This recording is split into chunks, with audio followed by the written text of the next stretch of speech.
let's continue to discuss. Onwere onye kpọrọ m mgbe kwuchara okwu brother-in-law nọ na akpagbu nwunye nwanne nwoke. Somebody akpọ m sị m na ọ bụrụkwa na yes na yodiri ihe dị otu ahụ na-eme. Kọrọ m akụkọ mmea otu mmea siri mee ka nwaanyị o kwesịrị ịlụ ọlụozi ya. You know, otu mmea siri mee ka nwaanyị o kwesịrị ịlụ ọlụozi ya. Because the mmea che na that girl, because the guy no nwunye ji ego, ọkpatala ego. You know, always joke na ọtara ahụ, the family tara ahụ, and by the special grace of God, Chineke mebere ya go obodo Igbo nweta ezigbo ego. He's doing well. So any girl better his way for him to marry, mmea kofia.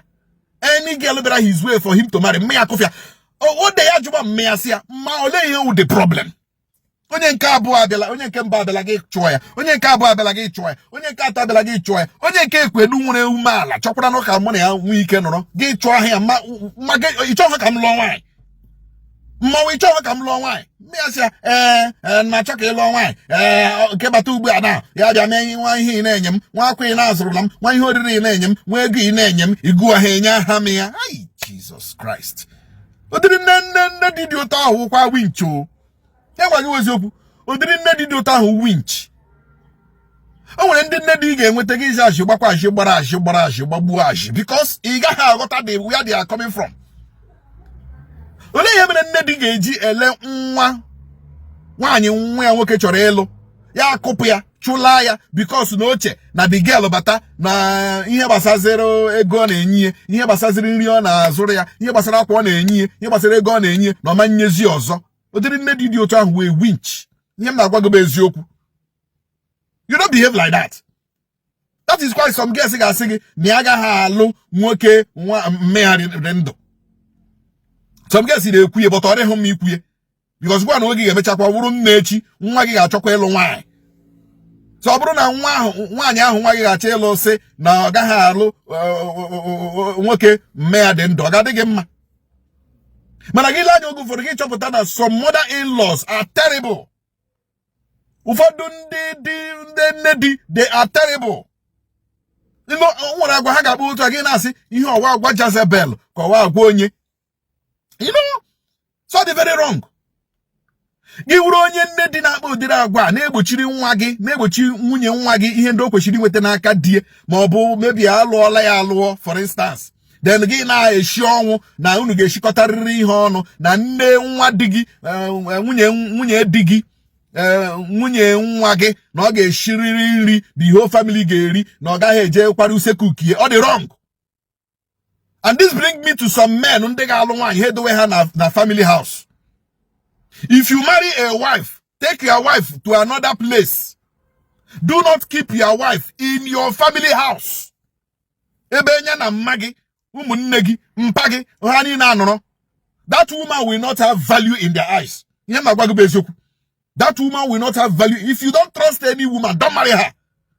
If you don't trust any woman, for you to maybe in obodo Igbo, for instance, ma we no a far place in Abuja, ha no Owerri, ma we no Lagos, ha no Port Harcourt. If you don't trust any woman that you can rent a house for, yeah, no, gị nọrọ ebe ị nọ. If you don't trust a woman that you believe na ọ ga-anọ nwụsọ ọsọ ya without ije achụgharị ụmụ nwoke, do not marry.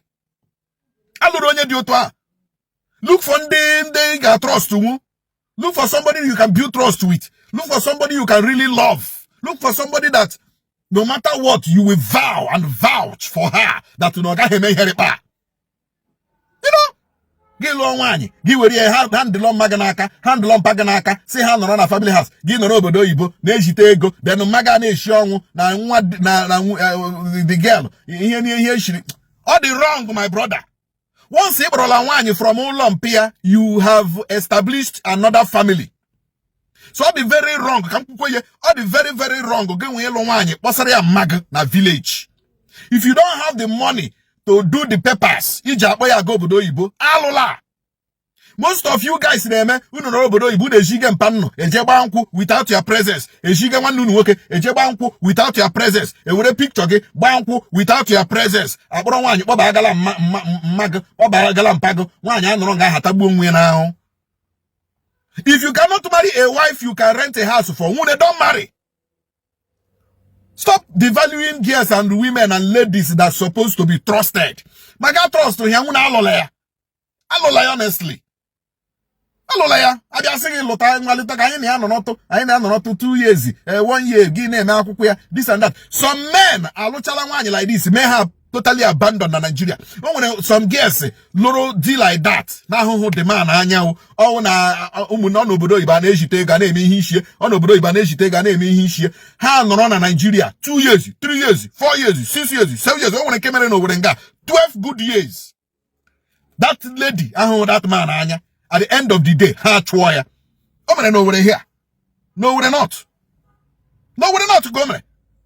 The guy I no obodo Igbo for 12 years. What's one mado here for 12 years? You heard you one mother Megan Gawo in a higi investment. Omote gala, or share Jesuta, sign here, Omote gala, or share Jesuta, Omote go investment, or share Omo Losianaro, or this and all like hold that girl me for 12 good years. Meta Troya, what a creba akadi, what a creba akanwa, any woke, what a crea home. What a crea digide faithful, dibu faithful for 12 years. Give me abandon.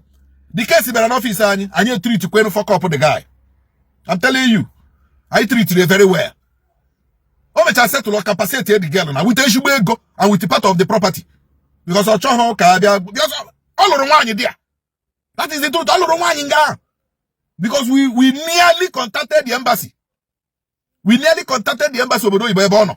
I'm going to Jibara Paula na Joromi. Yeah, they are split for 12 good years. What I create land for 12 years. What I can list 12 I can move on 12 years for now. Gila luon there. What I create no I say one your uncle, nothing enter, nothing come out.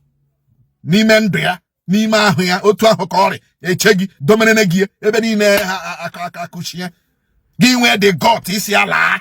After 12 years, because all chala golo, Omenala this, all la factory, all la industry, also all hajeli, all the affairs.